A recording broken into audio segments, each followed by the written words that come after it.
ఉదాహరణకు విదేశాల్లో వ్యాపారం కోసం లంచం ఇస్తే దాన్ని వాళ్ళు ఫెసిలిటేషన్ కింద పరిగణిస్తారు. ఫెసిలిటేటర్స్ అంటారు వాళ్ళను. ఒక దళారీ పశ్చాత్తాపం, కన్ఫెషన్స్ ఆఫ్ అన్ ఎకనామిక్ హిట్‌మ్యాన్‌లో మనం చదివినట్టు. అందువల్ల నిర్వచనాలు కూడా వేరు.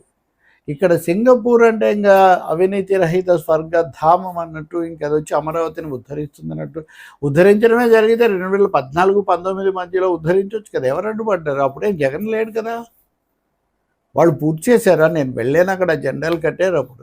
ఎవరెవరికి భూములు, ల్యాండ్ పార్సిల్స్ అమ్మి పెట్టారు వాళ్ళు?